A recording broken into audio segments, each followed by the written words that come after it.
Hello and happy Thanksgiving 2019. 2019. Today we watched Flubber. And, well, I know I did. I don't know about you. You might have eaten turkey and just fallen asleep. And I kind of did that too, actually, halfway through the movie. So, what normally would have taken an hour and 34 minutes took me about maybe 2 hours and 34 minutes to, because I had to rewatch some of the scenes I missed. I'm dedicated to this. So, hey, um, doing this every day, so I got to make sure I can actually say I saw the whole movie. When I fall asleep in the middle of it, and then it's not nothing against the film. I didn't fall asleep because of the film. It's just you eat a lot, you food coma. That's what happened. So I went back and rewatched some of it. Of course, if you've seen the original Absent-Minded Professor from 1961, then you know this is a bit of a remake, but with Robin Williams at the helm. He's not as normally manic as he is in most of his other roles, specifically even Disney roles, such as the genie in Aladdin. But he is he's a bit restrained. But he's still the wacky Robin Williams we know. I don't think was as much ad-libbing in this one as he usually gets in his roles, but yeah, it's him and Marcia Gay Harden. It's a really the writing is just a little. I think a lot of stuff was just sort of cut for time, for expediency. It's meant to be a kids' film, so most people are not going to look too deeply into it.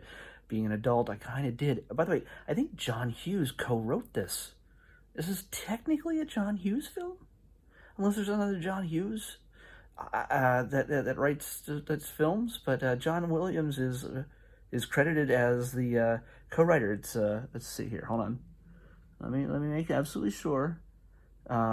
John Hughes, yeah, John Hughes, Bill Walsh, and Samuel Taylor did the screenplay. Well, he was Samuel W. Taylor, a short story, A Situation of Gravity. Of course, that's the original thing. But the guys who actually wrote the screenplay, John Hughes and Bill Walsh, it's not a Pretty in Pink kind of or Breakfast Club kind of thing, but it might fall under his oeuvre if he had written it by himself. The other thing to note here is the music is done by none other than Danny Elfman, the man behind Nightmare Before Christmas and everything else, the frontman of Oingo Boingo. Yeah, so this has a pretty big Disney pedigree in it. It also has it has so many villains in it. Christopher McDonald, who you might know him from as Shooter McGavin in Happy Gilmore. He plays a bad guy in just about everything. He's got this bad guy smarmy I'm rich and I got it all together kind of thing where he's just sort of the perfect bad guy. I hope he's a nice guy in real life. That he gets treated like a nice guy in real life, because it would be horrible to be associated as just a bad guy throughout everything you do. So, but Christopher McDonald is the rival for the affections of Marcia Gay Harden, as it was in the original. The professor, played by Robin Williams, is absent-minded. He keeps forgetting to show up for his own wedding. Yeah, like 3 times. And she's ready to dump him. Because he's too busy with his experiments. Later on, he does give an excuse that he's not absent-minded because he's, thoughtless or cruel or anything else, but because he loves her so much. It makes absolutely no sense to me, that excuse, but that's what he comes up with. I don't know. You also got Clancy Brown and Ted Levine playing the goons for the guys, for the bad guys.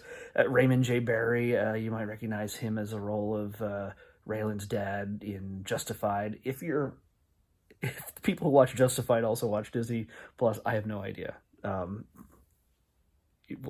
we'll see. But yeah, he's been in it. He's a classic actor. He's done a ton of stuff. So, it's a really good cast. It's a really good series of bad guys. It's really just goofy fun, though. One notable thing is that ILM did a lot of the special effects, digital and practical. This is 1997, by the way, on the cusp of them working on Episode 1, Star Wars Episode 1, and just finishing up the special editions of the original trilogy.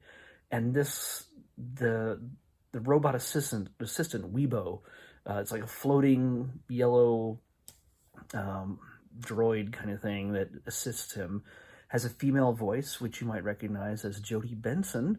And those of you know who Jodie Benson is, you know, she's the Little Mermaid from the animated movie from 1989, yeah, something like that. Little Mermaid. So Jodie Benson is even in this movie. So yeah, it's all over the place. You got all sorts of good actors and voices, and it's just goofy, often really kind of stupid. The Flubber and the floating droid are both well animated. There's a big dance sequence with the Flubber. Believe it or not, it's sentient. It's green and it's gooey and it's sentient. It knows what it's doing, I guess, but it has the mentality of a child for the most part.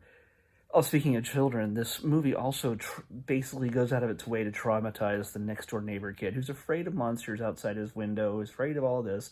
And every single time his dad says, oh, don't worry about it. There's nothing get in your room. There's nothing outside.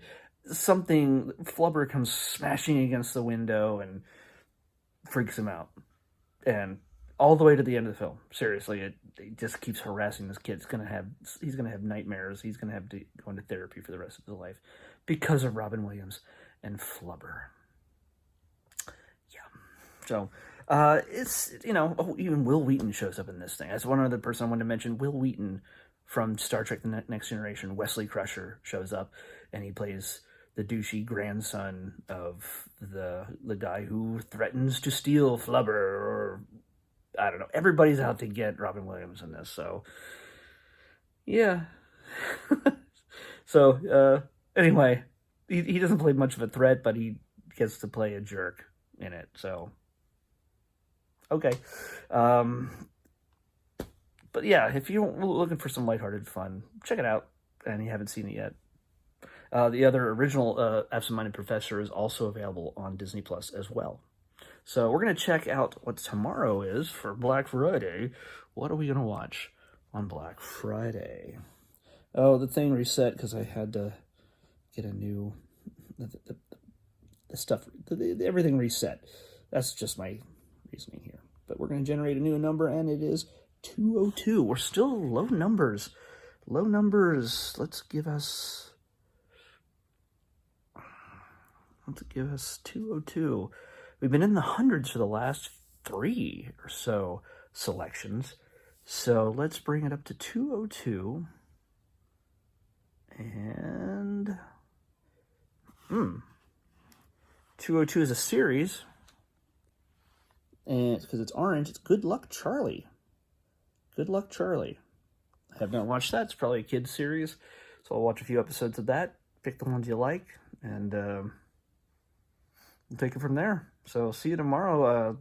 When between shopping and killing each other out in the shops and the malls and everything else, take some time to watch Good Luck Charlie, and we'll meet back here tomorrow. All right. See you then.